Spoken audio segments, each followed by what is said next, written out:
నేను ఇంతకుముందు చేసిన వీడియో కింద కామెంట్ వచ్చింది. ఏంటంటే, "ఎందుకురా అబద్ధాలు చెప్తారు? నిజాలు చెప్పడానికి ట్రై చేయండి. మోడీ కట్టించాడు ఈ గ్రంథాలను" అంటారు.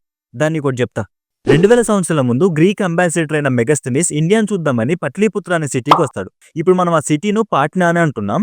అప్పుడు ఆ సిటీకి రాజు ఎవరంటే చంద్రగుప్త మౌర్య, అశోక చక్రవర్తి వాళ్ళ తాత. ఈ మెగాస్థెనీస్ అనే రాయబారి ఇండియాలో 3-4 సంవత్సరాలు ఉన్నాడు. తిరిగి తన దేశానికి వెళ్ళిపోయాక ఇండియా గురించి సెపరేట్‌గా ఒక బుక్‌నే రాశాడు. దాని పేరే ఇండికా. ఆ బుక్ హిస్టరీ గురించి చెప్పాలనుకోవట్లే. బట్ అతను ఏం రాసాడో కొన్ని చెప్తా వినండి.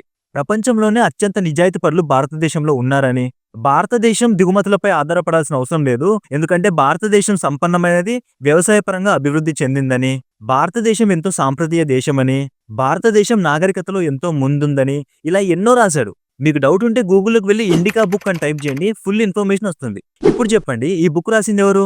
గ్రీక్ దేశానికి సంబంధించినోడు. ఈ బుక్ ఎవరి దగ్గర ఉంది? గ్రీక్ దేశంలో ఉంది. మరి గ్రీక్ దేశంలో గ్రంథాలను ఎవరు కట్టించారని భారతదేశం గురించి అంత గొప్పగా రాశారు? మీ తాతల్లి కట్టించారా? కామెంట్ చేసే ముందు వెనక ముందు ఆలోచించి కామెంట్ చేయాలి. భారతదేశంలో వండుకుంటూ భారతదేశం గురించి చేసిన వీడియో కింద భారతదేశ గ్రంథాలను తప్పు అంటున్న మీరు కన్న తల్లిని కడుపులో పొడిచిన నాతో సమానం. ఈ నా భారతదేశం గొప్పది అని ప్రూవ్ చేయడానికి చేస్తున్న ప్రయత్నమే నా వీడియోస్. వీలైతే వీడియోని లైక్ చేసి ఛానల్ సబ్స్క్రైబ్ చేసుకుని నాకు సపోర్ట్ ఇవ్వండి. అంతే తప్ప ఇలా తప్పుడు కామెంట్స్ పెట్టకండి.